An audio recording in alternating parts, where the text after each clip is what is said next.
sommes le 13 octobre 2050. Bienvenue sur Radio Garrigue. Tout de suite, le journal de 8 heures avec Alexis Javel.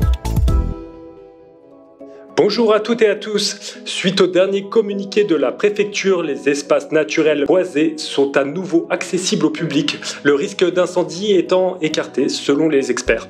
Les habitants et visiteurs sont heureux à l'idée de pouvoir à nouveau randonner.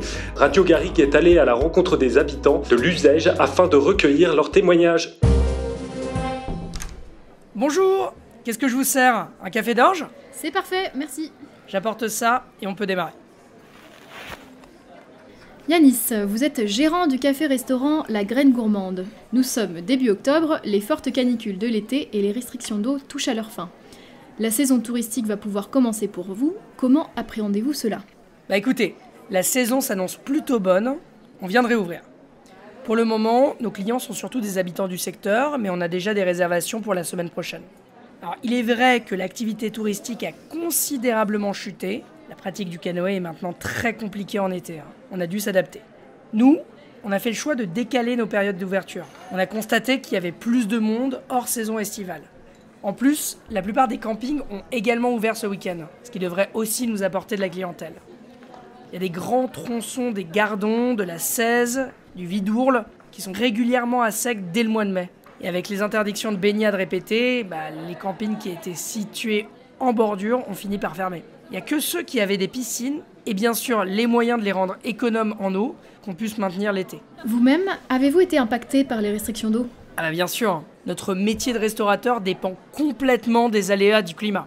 Personnellement, j'ai beaucoup fait évoluer mes recettes, en essayant toujours de m'adapter à ce que produisent les agriculteurs locaux. Mais bon, vous savez, moi j'ai appris à m'adapter depuis que je suis petit. Je fais partie des néo-urbains, ces familles qui ont dû quitter les hameaux du fait d'importantes pénuries d'eau pour rejoindre les villes. J'ai grandi dans l'Uzège. Mes parents étaient viticulteurs. Ils n'ont pas pu maintenir leur activité, tout comme beaucoup d'agriculteurs qui ont directement été touchés par le manque d'eau et qui n'ont pas réussi à faire évoluer leur mode d'exploitation. Beaucoup de parcelles sont à présent en friche. Et c'est donc pour ça que vous êtes venu en ville? Oui, j'avais 8 ans quand mes parents ont déménagé. La ville avait déjà engagé de gros investissements pour que la population ait suffisamment d'eau potable. Comme toutes les communes du territoire, elle a dû lutter contre les fuites d'eau et faire des travaux sur son réseau pour respecter un rendement minimum. Les habitants ont également diminué leur consommation. Vous savez, mon rêve à moi, c'était de construire mon propre gîte-restaurant. Mais l'urbanisme est très contraint ici, comme sur beaucoup d'autres communes.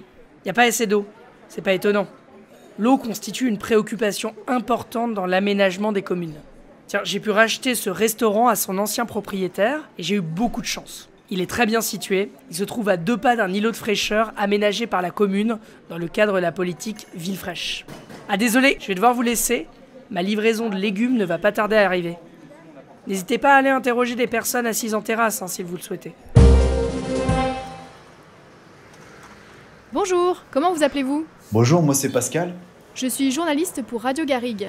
Est-ce que je peux vous interroger à propos de l'annonce de la réouverture des espaces naturels boisés? Bien sûr. Je suis content. Moi franchement, je suis un grand adepte de randonnée, surtout depuis que je suis à la retraite. Et la dernière interdiction là, elle a été longue. Alors ça va nous faire du bien de pouvoir nous balader tranquillement et enfin sans restriction. Où aimez-vous randonner? Je vais souvent dans les espaces, vous voyez, où la végétation elle a vraiment été préservée. En fait, j'aime bien aller sur les coteaux du Pont du Gard. Parce que voilà, il y a un contraste avec d'autres secteurs où c'est beaucoup plus sec. Franchement, c'est saisissant cette différence. Plus jeune, j'adorais me promener dans la Garrigue. Mais là, avec les canicules et les nombreux incendies, la végétation, elle a beaucoup changé. Je ne sais même pas si on peut encore parler franchement de Garrigue, tellement la végétation, là, elle est basse et clairsemée. Il y a même des nouvelles espèces qui ont dû être plantées pour éviter l'érosion. Et il y a eu beaucoup d'expérimentations avant de trouver ce qui allait vraiment fonctionner. Et voilà, ce sont nos élus qui ont mené tout ça. Est-ce que ça vous arrive d'aller vous balader en bordure des cours d'eau? Oui. Mais je dois vous avouer que ça me rend nostalgique. Parce que bon, là, les jeunes, eux, ils n'ont pas connu avant, ils ne se rendent pas compte de comment c'était. Il y avait de la vie, franchement, il y avait de la végétation, des couleurs, de la fraîcheur au bord de l'eau. Aujourd'hui, tout est sec presque partout. Alors, il y a quelques exceptions, notamment les tronçons où les collectivités ont entrepris des projets de renaturation. Voilà, on peut le voir parfois sur certains cours d'eau. Il y a des communes aussi qui ont même restauré des zones humides. C'est vraiment agréable de s'y promener. Et en plus, on m'a dit que ça permettait de recharger les nappes. C'est parfait, non ? À quelques kilomètres au nord de l'Uzège, nous sommes rendus sur le pôle expérimental d'agroforesterie dont les travaux allient agriculture et paysage. Bonjour Sophia. Bonjour. Merci de nous recevoir. Vous êtes ingénieur agronome et vous travaillez sur de nouvelles pratiques culturales, qualifiées d'agroforesterie. Oui, c'est bien ça. Pouvez-vous nous en dire plus ? Là, on est sur le pôle de recherche en agroforesterie qui a été développé dans la région. On est justement sur un terrain cultivé en agroforesterie. Ça veut dire que les arbres font de l'ombre aux cultures situées en dessous, ce qui maintient la fraîcheur et l'humidité dans le sol. Avec le pôle de recherche, on a expérimenté les cultures de pois chiches et de millet. On a pu les déployer avec quelques agriculteurs du territoire. Le restaurant La Graine Gourmande fait justement partie du circuit. Intéressant ! Et comment est né ce projet de recherche ? Depuis une vingtaine d'années, l'agriculture traditionnelle gardoise a été fortement impactée par le réchauffement climatique. Elle a pu se maintenir seulement quand elle a fait preuve de sobriété au niveau de la consommation en eau et quand elle a modifié ses pratiques pour améliorer la qualité des sols. Dans certains cas, elle a même dû développer de nouvelles cultures. Sans la mobilisation des pouvoirs publics qui ont su préserver les terres les plus intéressantes au niveau agronomique et au niveau de l'irrigation, ça aurait été vraiment très différent.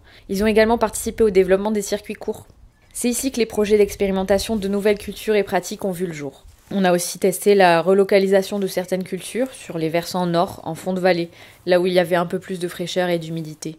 Et comment appréhendez-vous la question du stockage de l'eau ?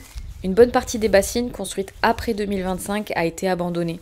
En fait, plus d'une année sur deux, elles ne se remplissaient pas suffisamment à cause de l'augmentation de la fréquence des années sèches, de l'évaporation et de leur sous-dimensionnement. Au niveau de la 16, on a le barrage de Sénéchas. Même si sa vocation première reste la lutte contre les inondations, il laisse passer un peu d'eau l'été, mais il se remplit de manière satisfaisante seulement une année sur 5. Quelques bassins de stockage, très localisés, ont pu voir le jour, mais avec en parallèle des obligations de gestion très strictes. Ils ont permis de maintenir des exploitations tournées vers des circuits courts pour de l'alimentation locale de qualité. Merci beaucoup pour vos explications, Sophia.